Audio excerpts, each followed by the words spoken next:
दोस्तों, स्वागत है आपका हमारे YouTube चैनल फैक्ट 9 में।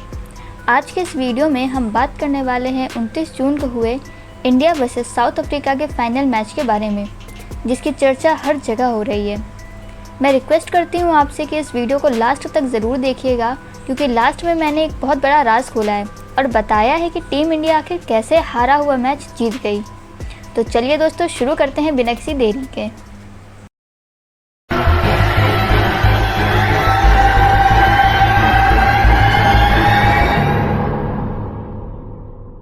दोस्तों, लाइफ में ऐसे बहुत कम मौके आते हैं जब आपकी खुशी इतनी बड़ी होती है कि उसे बयां करने के लिए शब्द भी कम पड़ जाएं। मुझे समझ नहीं आ रहा है कि मैं क्या कहूँ, कहाँ से शुरू करूँ, पता नहीं। टीम इंडिया को वर्ल्ड कप जीते कई दिन बीत चुके हैं, मगर मेरा मन है कि खुद को बार बार मैच की हाइलाइट्स देखने से रोक ही नहीं पा रहा है। जब जब हाइलाइट्स देख रही हूँ तब आंखें खुशी से नम हो रही हैं।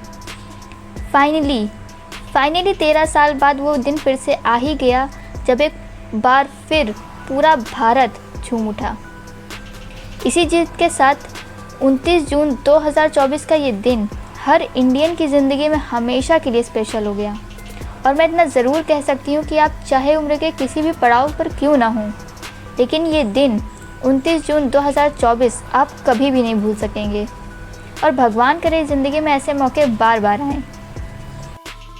दोस्तों, इंडिया वर्सेस साउथ अफ्रीका के फाइनल मैच में जब अफ्रीकी टीम को 4 ओवर में सिर्फ 26 रन जीतने के लिए चाहिए थे, तब कुछ पलों के लिए तो लगा था कि हम एक और फाइनल हार गए।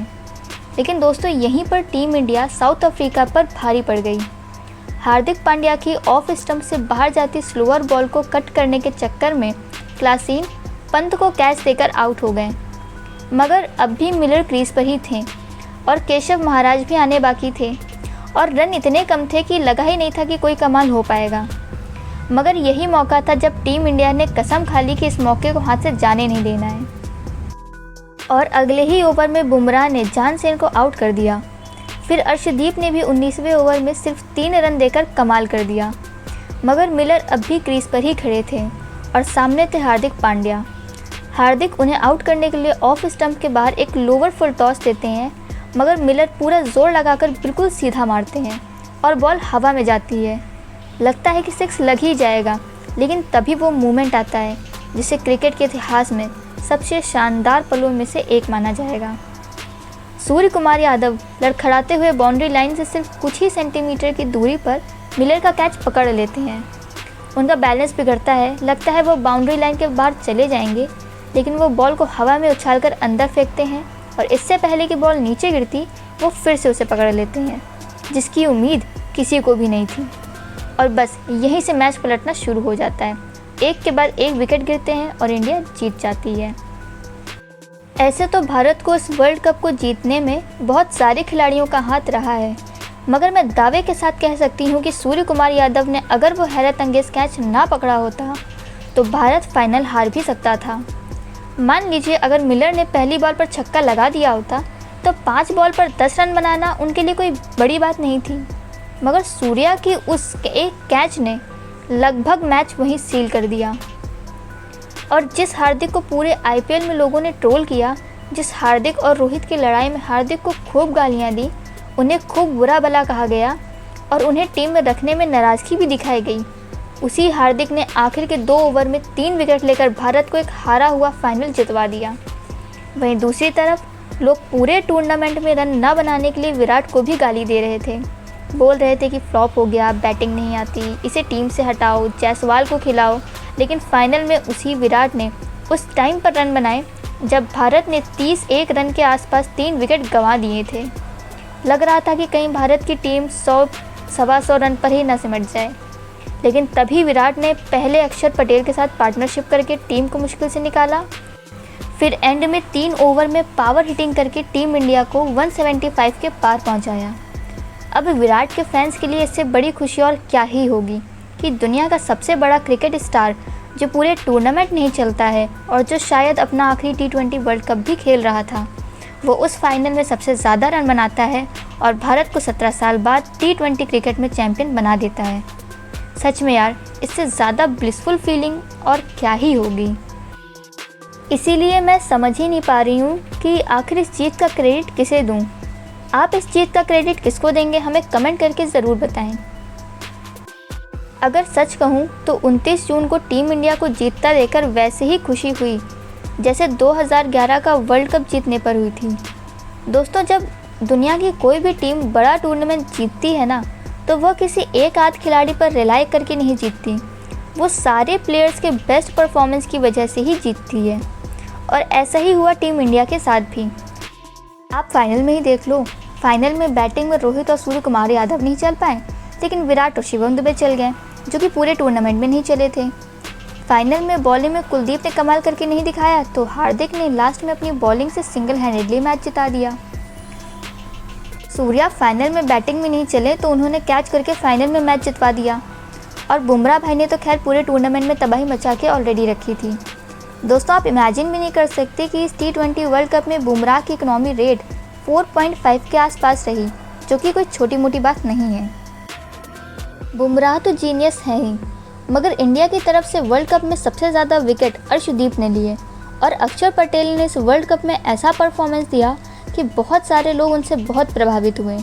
मतलब कि अक्षर भाई ने इस गेम पर अपने गेम का क्या ही लेवल बढ़ाया है।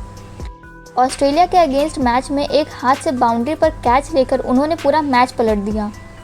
सेमीफाइनल में इंग्लैंड के अगेंस्ट एक ही ओवर में 2 विकेट लेकर उन्होंने पावर प्ले में इंग्लैंड को मैच से बाहर कर दिया। और फाइनल में जब 3 प्लेयर आउट हो गए, team India down and out लग रही थी, उसी वक्त ऊपर जाकर काउंटर अटैकिंग इनिंग खेलकर इन्होंने पूरा मैच पलट डाला। मतलब क्या ही तारीफ़ करूं हमारे प्लेयर्स की। वहीं अगर मैं बात करूं कुलदीप यादव की, तो वो भी बहुत अच्छे प्लेयर हैं। उन्होंने ऑस्ट्रेलिया वाले मैच में जब हर किसी की पिटाई हो रही थी, यहाँ तक कि एक ओवर में बुमराह की भी पिटाई हो रही थी, उस टाइम में अकेले कुलदीप ने टीम इंडिया का मैच में कमबैक करवाया। इंग्लैंड वालों को समझ ही नहीं आ रहा था कि कुलदीप को कैसे खेलें। और बाकी कुलदीप भाई के कनपुरिया होने पर उन्हें एक्स्ट्रा सलाम तो बनता ही है।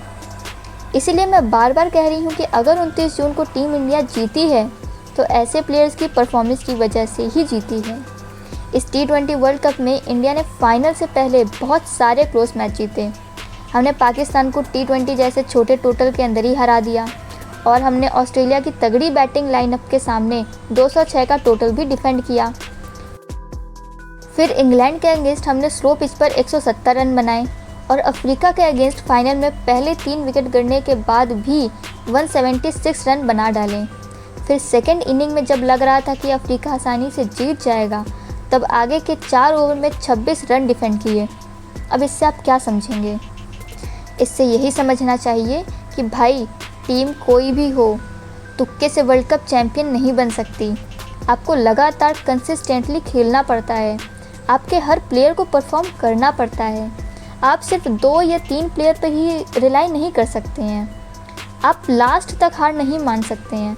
ऐसा भारतीय मुझे यह कहने पर बहुत प्राउड फील हो रहा है कि इस पूरे वर्ल्ड कप में हमारी टीम ने वो सब करके दिखाया जो एक चैम्पियन टीम करती है। हम लास्ट तक लड़े और सारे मैच जीते। हमारी टीम एक यूनिट की तरह काम करती रही। और बहुत मुमकिन है कि ये वर्ल्ड कप रोहित, विराट और जड्डू जैसे प्लेयर का आखिरी T20 टूर्नामेंट हो।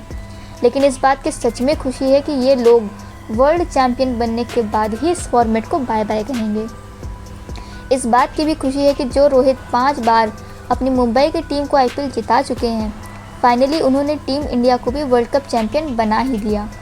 और इस बात की तो सबसे ज़्यादा खुशी है कि टीम इंडिया के ऊपर फाइनल मैचों में चोक करने का जो लेबल था, वो भी हट चुका है।